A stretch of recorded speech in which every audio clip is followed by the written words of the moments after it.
Hi friends, చూశారు కదా ఆ అత్తాకోడళ్ళిద్దరూ 200కి ఆశపడి ఎంతో రేట్లు పెట్టి కొన్న చీరలు ఎలా పోగొట్టుకున్నారో. ఇంకా అత్తమ్మ తన గదిలోకి వెళ్ళి ఇది అంతా దానివల్లే జరిగింది, అసలు దాని మాటలు విని చీరలు కొనడానికి అనవసరంగా వెళ్ళాను, ఈశ్వర్ బాబు ఇచ్చిన డబ్బులు చక్కగా నా దగ్గర దాచిపెట్టుకొని ఉన్నా సరిపోయేది, ఇప్పుడు ఎంతో రేట్లు పెట్టుకున్న చీరలు ఆటోలోనే వదిలేసి వచ్చేశాం అని జరిగినదేదో జరిగిపోయింది. నా చీరలు ఎలాగూ పోయినవి, కోడల పిల్ల దగ్గర ఈశ్వర్ బాబు ఇచ్చిన డబ్బులు అయితే ఉన్నవి కదా, ఎలాగైనా వాటిని నేను నా సొంతం చేసుకోవాలి. నేను ఏమి మాట్లాడితే, ఎలా మాట్లాడితే అది డబ్బులు నా చేతిలో పెడుతుందో నాకు బాగా తెలుసులే అని. ఈరోజే కదా ఈశ్వర్ బాబు పెళ్ళి, అది వచ్చి నన్ను ఖచ్చితంగా పెళ్ళికి పిలుస్తుంది, అప్పుడు చెప్తా దాని సంగతి అని. ఎప్పుడు వచ్చి కోడల పిల్ల గది తలుపు కొడుతుందా అని గదిలోనే కూర్చొని ఎదురు చూస్తూ ఉంటుంది. సరిగ్గా అప్పుడే కోడల పిల్ల వచ్చి తలుపు కొడుతుంది. తలుపు కొట్టి, బయటికి రా అత్తమ్మా, ఈశ్వర్ పెళ్ళి ఈరోజే కదా, సమయం అయిపోతుంది, నీ దగ్గర ఉన్న చీరల్లో ఏదో ఒక చీర కట్టుకొని తొందరగా బయటికి రా అత్తమ్మా అని అంటుంది.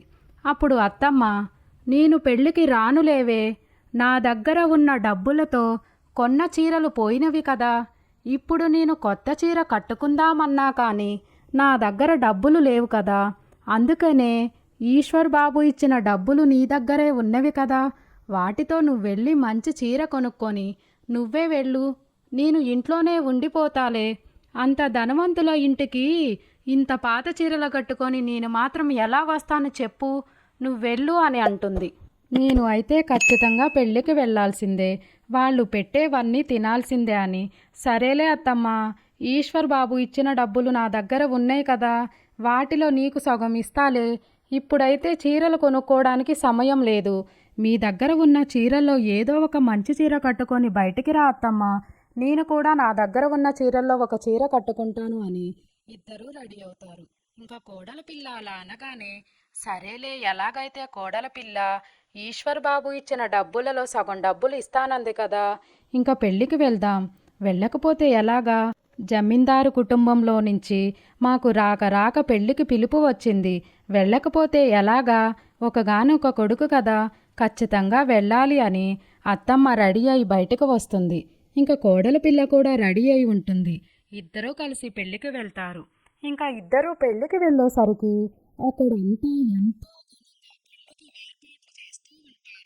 చాలా మంది బంధువులు మిత్రులు వస్తూ ఉంటారు. అసలు ఎవ్వరూ వీళ్ళని పట్టించుకోవటం లేదు. ఏంటత్తమ్మా ఇది, ఇక్కడ ఇంతమంది ఉన్నారు, అసలు మనల్ని ఎవ్వరూ పట్టించుకోవటం లేదు. మొన్న ఈశ్వరు తన స్నేహితుడు మన ఇంటికి వచ్చినప్పుడు మనం ఎంతలా మర్యాదలు చేశాం, గ్లాసు నిండా పాలు ఇచ్చాము, ఇక్కడ ఎవ్వరూ కనీసం మనల్ని కూర్చోమని కూడా చెప్పటం లేదు, ఇప్పుడు ఏం చేద్దాం అత్తమ్మ, ఈశ్వర్ ఎక్కడున్నాడో తన స్నేహితుడు ఎక్కడున్నాడో కూడా మనకు తెలియటం లేదు అని కోడలి పిల్ల కంగారు పడుతూ ఉంటుంది. నువ్వుండవే కాసేపు, ఎవరైనా వస్తారు కదా, ఈశ్వర్ బాబు ఎక్కడ ఉన్నాడో నేను అడుగుతాను ఉండు అని అటువైపు వెళ్తున్న ఒక అతన్ని ఆపి, ఈశ్వర్ బాబు ఎక్కడ ఉన్నాడు బాబు అని అడుగుతుంది. అప్పుడు అతను, ఈశ్వర్ గారు తన గదిలో పెళ్ళికి రెడీ అవుతున్నాడు అని అక్కడ నుంచి వెళ్ళిపోతాడు.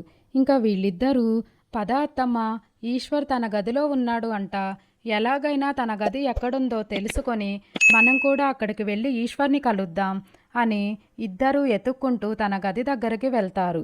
వీళ్ళిద్దరూ వెళ్ళేసరికి తన గది తలుపు వేసి ఉంటుంది. ఇంకా వీళ్ళు తలుపు కొడతారు. తలుపు కొట్టినా కానీ ఎవరూ తలుపు తీయరు. సరే అని విసుగుబుట్టి ఇంక అక్కడి నుంచి వెళ్ళిపోతారు.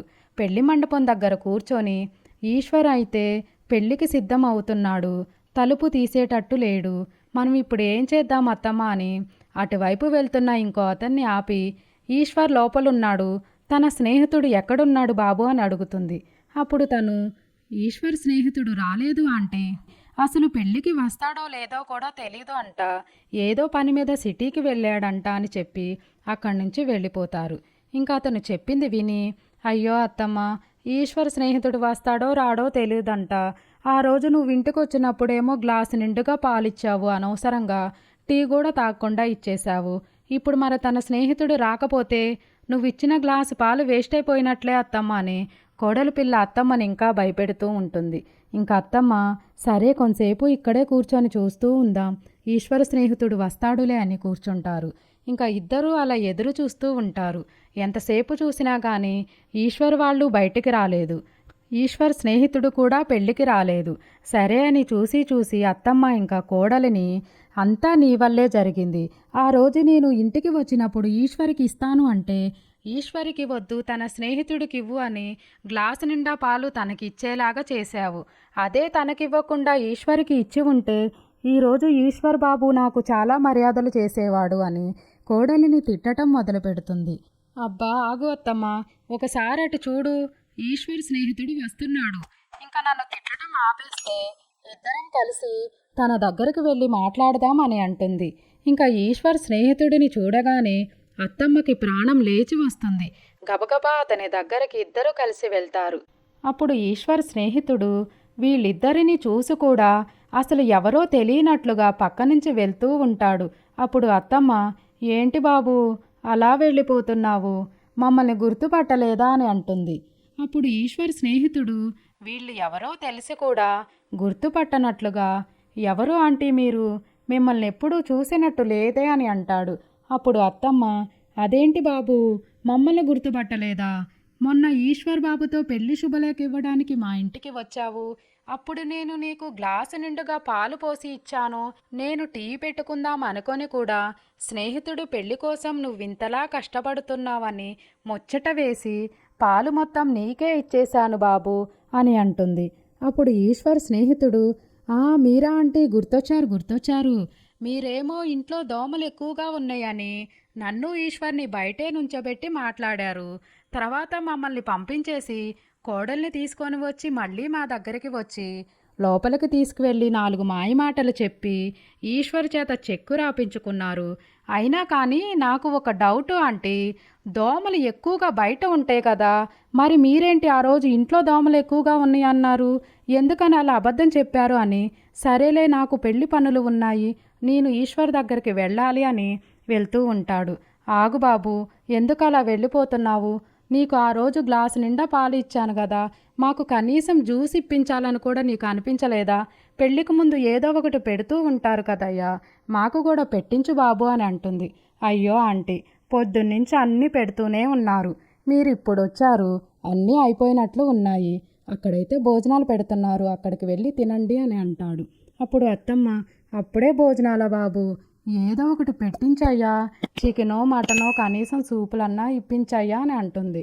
ఆంటీ, మీరిప్పుడు లేని వాటి కోసం ఆశపడి అక్కడ భోజనాలు కూడా మిస్ అవుతారు, మీ ఇష్టం, భోజనాలు కూడా ఎప్పటి నుంచో పెడుతున్నారు, కొంచెం సేపట్లో అది కూడా అయిపోతుంది అని అక్కడి నుంచి వెళ్ళిపోతాడు.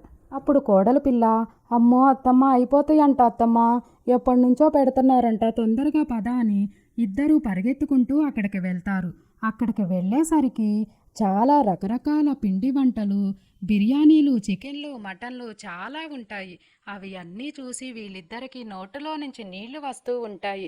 అమ్మో అత్తమ్మ, ఇన్ని రకాల ఉంది, మనమిద్దరము ఒక పూట తింటే ఇంకో పూట ఏమీ తినలేము, అయినా కానీ అసలు ఇప్పుడు తగ్గొద్దు అత్తమ్మో, 4 రోజులకు సరిపడా కడుపులో వేసుకొని వెళ్దామని, తర్వాత సంగతి తర్వాత చూద్దాంలే అని అంటుంది. సరే అని ఇద్దరూ వెళ్ళి ప్లేటు నిండుగా వాళ్ళకి నచ్చినవన్నీ పెట్టుకొని పక్కన నుంచుంటారు. అప్పుడే తినటం మొదలు పెట్టబోతుంది అత్తమ్మ. అప్పుడు కోడలు తన హ్యాండ్ బ్యాగ్లో నుంచి ఒక కవరు తీసి, ఆగు అత్తమ్మ, నీ ప్లేట్లో స్వీట్స్ అన్నీ ఈ కవరులో వేయి, నా ప్లేట్లో కూడా వేసి నా బ్యాగులో పెట్టుకుంటాను అని అంటుంది. అప్పుడు అత్తమ్మ, ఓసి పిచ్చిదానా, స్వీట్లేం చేసుకుంటావే, ఇన్ని రకాల చికెన్లు మటన్లు ఉంటే స్వీట్లేం చేసుకుంటావే అని అంటుంది. అప్పుడు కోడలు పిల్ల, అయ్యో అత్తమ్మ, స్వీట్లయితే కొన్నే ఉంటాయి, నా హ్యాండ్ బ్యాగ్లో సరిపోతాయి, చికెన్లు మటన్లు బిర్యానీలు నా ఇంత చిన్న బ్యాగులో ఎలా సరిపోతాయి అత్తమ్మ అని అంటుంది. అప్పుడు అత్తమ్మ, నాకు ముందే తెలిసే, జమీందారు ఇంట్లో పెళ్ళి కదా, రకరకాల పిండి వంటలు బిర్యానీలు ఉంటాయని, అందుకనే ఎవరికీ కనపడకుండా నేను నా బయట చెంగులో దాచిపెట్టుకొని ఒక పెద్ద సంచి తెచ్చానే అని సంచి బయటకు తీస్తుంది. ఈ సంచి నింపుకొని వెళ్ళి ఫ్రిడ్జ్లో పెట్టుకొని తిందాం లేవే అని అంటుంది. ఆ సంచిని చూడగానే కోడలకి ప్రాణం లేచి వస్తుంది. ఇంకా ఇద్దరు 4-5 సార్లు ప్లేటు నిండా పెట్టుకొని ఆ సంచి నింపుకుంటారు. ఆ సంచి తీసుకొని పెళ్లి మండపం వైపు వెళ్తే వీళ్ళని ఎవరైనా చూస్తారు అని, చూస్తే బాగోదు అని వీళ్ళు ఎవరికీ కనపడకుండా పక్క నుంచి ఇంటికి వెళ్ళిపోతారు. ఇప్పుడు ఈ అత్తాకోడళ్ళిద్దరూ బిర్యానీలు తీసుకొని సంతోషంగా ఎగురుకుంటూ ఇంటికి వెళ్తున్నారు. ఇంతకీ ఆ బిర్యానీలు, చికెన్లు, మటన్లు తింటారా? లేకపోతే మళ్ళీ గొడవపడి ఎవరి గదుల్లోకి వాళ్ళు వెళ్ళిపోతారా? నెక్స్ట్ ఎపిసోడ్లో చూద్దాం ఫ్రెండ్స్.